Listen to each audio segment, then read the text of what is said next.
Good afternoon and welcome to the Orange Job Search Work Team.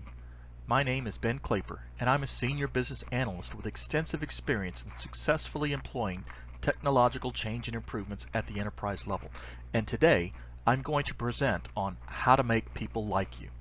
This particular topic has been quite popular recently, and so I hope to give it a new spin and inform you on a few pointers that can help you become more likable in the eyes of people that you're meeting for the first time. Being liked by others is one of our basic human needs, but it's not just something to make us feel good. It's very important and key to succeeding in almost everything we do. People will be more inclined to help you if they like you. They will also believe you and take your advice. They will more readily follow your instructions or even your example if they like you. Even if you're a technical specialist accustomed to working on your own, there will come a time when you will need to contact others. And wherever people are involved, likability plays a huge part in what we're able to achieve. In order to understand how we can make people like us, it's important to understand a little bit about our brains, because fairly or unfairly, evolution has programmed our brains to be prejudiced for the sake of our own survival. The amygdala is one of the most primitive parts of our brain, and it's programmed to identify threats immediately. It only takes 1/10 of a second for someone to assess if another person is a friend or a foe. This happened through thousands of years of evolution, of us having to decide quickly if someone were a threat to our survival. Is anyone familiar with that Jimi Hendrix song, Hey Joe? What's the next line? Where are you going with that gun in your hand? Why do you think Jimmy's asking? Obviously he knows Joe, but something about Joe this morning raises a concern for Jimmy's survival. Where are you going with that gun in your hand? Do I need to be concerned? It's the amygdala that decides what course of action we should be taking. In this particular instance, the sight of a gun in Joe's hand has us alert and cautious and ready to take flight if needed. The fusiform gyrus is another primitive part of our brain, and it's programmed to recognize facial features. Can anyone figure out who this is in the picture? The fusiform gyrus does its job to make sense of facial features and put them in a context that we can understand, so that even though this face is upside down, we can easily recognize who it is. How about now? Apparently the eyes and mouth are the features that count most. Even as the eyes and mouth in this photo were out of alignment and the head was upside down, I bet most of you were still easily able to make out who the person is. The fusiform gyrus is also the part of the brain that will subconsciously alert you to a genuine or a fake smile, which weighs in when we're deciding if we should trust someone. So never try to force a smile when meeting people for the first time. Just be yourself. Now, knowing a little more about how our brains are hardwired to work, it's important to also know what's going on inside our heads when we first meet someone. The first thing that happens, of course, is we assess if the person is a threat. No, they look harmless. Okay. And then, rather unfairly, the brain begins to size up the stranger purely on appearance. Do they look friendly or threatening? Is this someone I can trust? Is this someone I want to spend more time with? Do they look healthy? Do they look wealthy? Do they look intelligent? Are they adventurous? Are they dominant? Are they straight or gay? Are they successful? Are they an up-and-comer? These are all things that our brains are programmed to consider so that we can begin to formulate a plan of action and how we're going to behave with these strangers. I'm sure you're all familiar with the saying, you never get a second chance to make a good first impression. Now we know why. Psychological researchers tell us that not only are first impressions formed quickly, but those first impressions last a long time. Studies show us that although a person's impression of you can be changed over time, the context of your first impression is usually the hardest and the last to change. So what does that mean? Let's say that you're at a networking event and you meet someone for the first time while you're telling a joke to a friend. They will remember you as a jokester. You'll have to work hard over time to get them to think otherwise. Although being perceived as a fun person is not a bad thing, it could hamper any dreams you may have had at getting hired on as that funeral director. Sadly, you may never get a chance to change someone's mind about you, as might be the case in an interview when you're limited with time. So what does this mean for you? It means you have one shot at it. Don't waste it, make it count. Armed now with a few facts about how the brain works on a subconscious level, there are a few things that we can do to manipulate a first impression. I know this sounds a bit subversive or sneaky, but it's not. It's simply putting your best foot forward so that you can start on a good note. Does anyone know the Boy Scout motto? Be prepared. So knowing that you never know who you're going to run into, you need to be prepared at all times. And especially if you know you're going to meet someone new, like at a networking event or an interview. These are the key things to consider. Your first impression is a visual impression. Before you even get to say hello, people are sizing you up from across the room, so be prepared. Smile like you're meeting your best friend for lunch. Researchers say that imagining a good friend or a favorite relative is a good way to produce a genuine smile. Dress appropriately for the occasion. Try not to wear anything distracting. If interviewing, try to scout out the location and the way people are dressed. Style your hair neatly. No wild colors. Stand up straight, shoulders back, chin up, no slouching. It presents as less confident. Tattoos should be covered up for first impressions. Wear long sleeves and cover with makeup if you can. Glasses make you look smarter. For once, a physical impairment pays off. Men with bald heads tend to be perceived as leaders. If it's thinning, you might want to consider shaving it off. Walk at the same pace as others.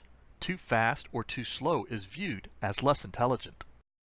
Knowing these tips ahead of time can help you tip the scales of perception in your favor.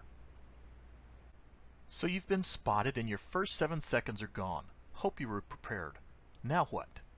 So now, whether you know it or not, you're being judged by almost every sense except maybe taste. That would be really weird. But once you get into close range, people will begin to use almost all of their senses, sight, hearing, touch, and odor, to form impressions of you. Again, knowing this ahead of time can help you prepare and make a good impression. Sight. We've already talked about it, but now they'll be getting a closer look at you and noticing details about hygiene, which can form perceptions around respectability. The next step is usually shaking hands, so touch comes into play. It's important to give a firm handshake, but not a bone-crushing handshake. Shake up and down no more than 2 or 3 times and avoid excessive pumping or shaking, as it becomes annoying and distracting. Don't linger for too long. A normal handshake lasts about 5 seconds. If you hold someone's hand too long, it can become an embarrassing social faux pas. Once you get close enough to shake hands, you're usually close enough for people to smell you as well. Make sure you've bathed and brushed your teeth and used deodorant. Go easy on the cologne and perfume so as not to offend folks that may be hypersensitive to odors. As you begin to make your introductions, speak clearly, don't mumble.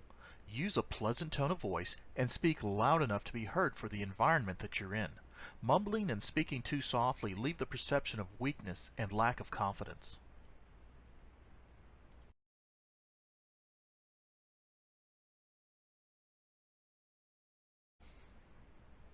So after introductions are made and hands have been shaken, what next? You need to be able to strike up a conversation to learn more about the people you meet. For some people, this comes naturally, while for others, it might be difficult even if it were written down for them. Here are some icebreakers to help get you going. Hey, what's happening? Or, what do you like to do for fun? Or, how do you know this person? Or, this place or this thing? What was the highlight of your week? What's your story? Or what brings you here? What are some of your favorites? The idea is to get people talking about themselves and the things they like. Listen actively to the tone of their voice and you'll know when you've come upon a favorite topic of theirs. Once you've found it, dig in and ask more questions. Like, so you like sports? Do you like to play or watch? And which sports? Always remember that unless it's a religious or a political event, try to steer clear of these topics for conversation. The idea behind making conversation is to discover and emphasize the interests you have in common and not those that separate you. Remember to say yes a lot and nod your head while you do so.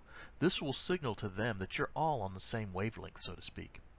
Another tactic is to repeat what you hear and always remember to be fun. One of the best ways you can endear yourself to another is to give them a genuine compliment. "That's incredible." "Wow, I love your outfit." Or, "You're such a great person or speaker or storyteller," etc. Or, "You smell incredible. What are you wearing?" Or, "Have you been working out? You look great." Or maybe, "That color looks fantastic on you." Or, "You have a great smile." Or maybe even, "You're one of the best people I know." Or, "Your hair looks awesome today." Or, "You should be proud of yourself." Or, "I like your shoes, clothes, car, etc." Remember, just be sincere. And also, it's important to try to practice every chance you get with everyone around you. Employ the 6-foot rule. If they're within 6 feet of you and you make eye contact, approach them and start up a conversation. "Hi, my name's Ben. I'm a business analyst. What's your line?" Remember to just have fun and to be warm and be approachable. Before the dawn of spoken language and using small talk to learn about others, our ancestors primarily communicated through the use of body language. It was raw and simple and conveyed the emotions that our ancestors were feeling, pleasure or discomfort. The primal parts of our brain that are used to interpret body language have since given way to the cognitive modern brain that tends to second-guess itself, which can lead to a lot of misunderstanding and confusion with respect to body language. So sometimes it helps to have a refresher. The following are a few nonverbal cues that are commonly used in the professional workplace. The smile. A smile is the universal symbol for pleasure. When you smile, a genuine smile, it means the same thing to everyone in the world. "I like whatever it is that made me smile. I am happy. I am pleased." Or as my wife would say, "Mama likey." Eye contact. Eye contact can mean several things across different cultures, but for the sake of our presentation, we'll limit our realm to Western cultures, where establishing eye contact is a sign of respect in that you are focused on someone and paying attention to them. Eye contact can also serve as an invitation to converse. "I see you, you see me, I see you seeing me. Let's talk now before this gets weird." But beware of sustaining eye contact for too long. It can be misunderstood as a challenge to authority or even scare people away. Nodding. Nodding is another universal symbol that means "I agree" or "I understand."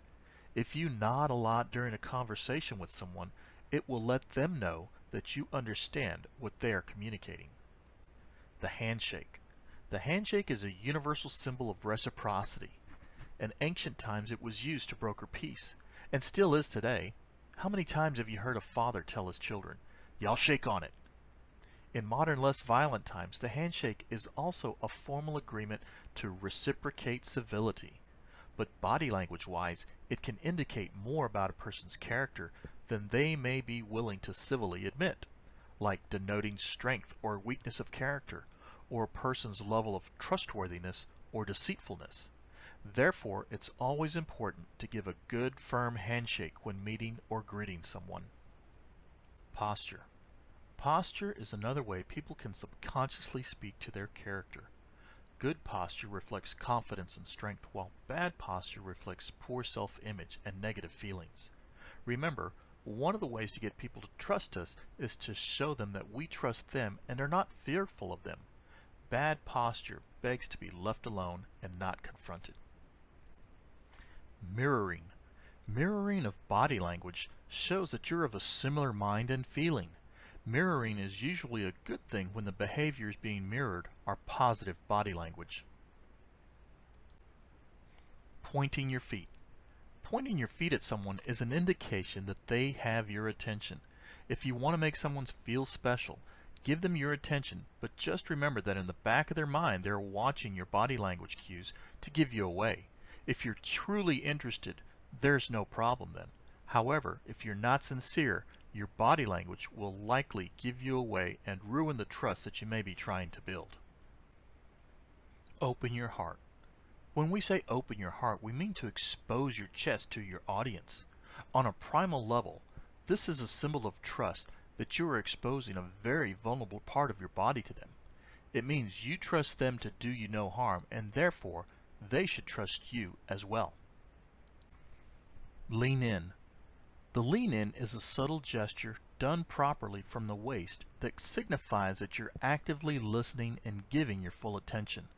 If you want to make someone feel important, lean in when they're speaking to you.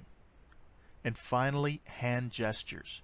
Hand gestures have been used in communicating non-verbally forever. Imagine the game charades. Now, imagine the game charades without using your hands. Impossible, right? So it's important to know that using hand gestures when you speak to describe something is a telltale sign that you're being very truthful. Your primal brain will pick up on this and deposit another coin in the trust bank for you if you do it sincerely.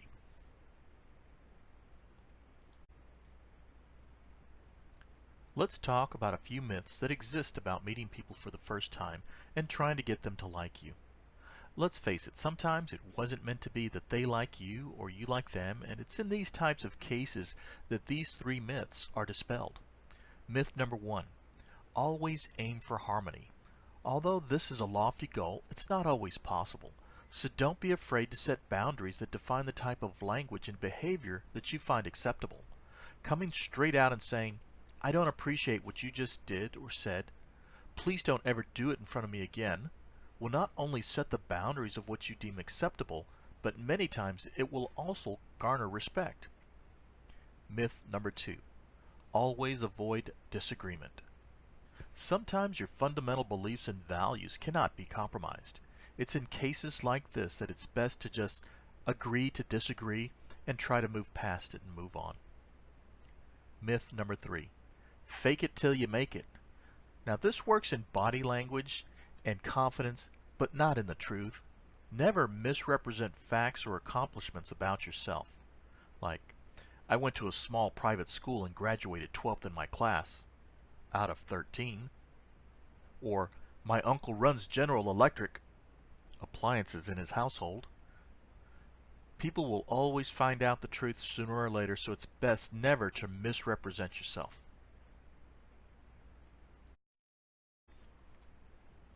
It's important in making people like you that you hit on these 4 basic emotions during a first encounter. First, be positive, uplifting, and fun. Say things like, "I'm so happy or excited to finally get to meet you," or "I've been looking forward to this event all week."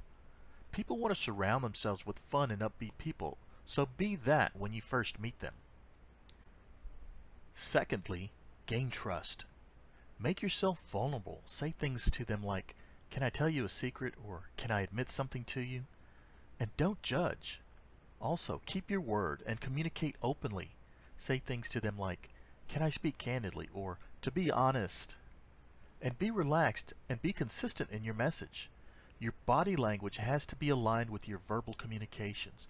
Remember, only 7% of what you communicate is the words you use. 55% is your body language. 38% is your tone of voice.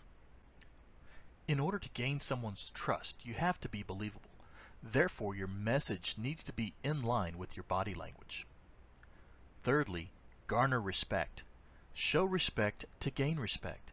Say things to them like, "As a leader in your field," or "Someone with experience, I was really hoping to get your advice on such and such topic." Don't let your emotions get the best of you. Admit when you're wrong and be humble about your mistakes, and don't try to place blame on others. Show that you're a leader by giving examples of times that you successfully led a team or an important project to show that you're competent and worthy of respect. Speak with respect of others, always.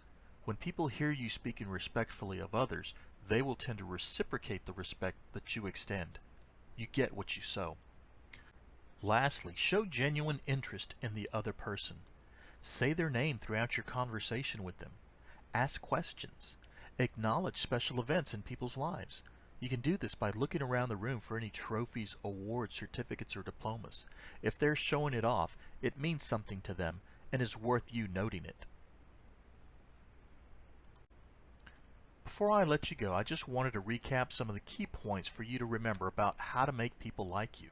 Remember that by the time you say hello, people already have you pegged, and it's up to you to endear yourself to them quickly. So always be on and be in a great mood. Remember that confidence sells, so mind your actions. Body language speaks louder than words. Make eye contact, but don't be creepy about it.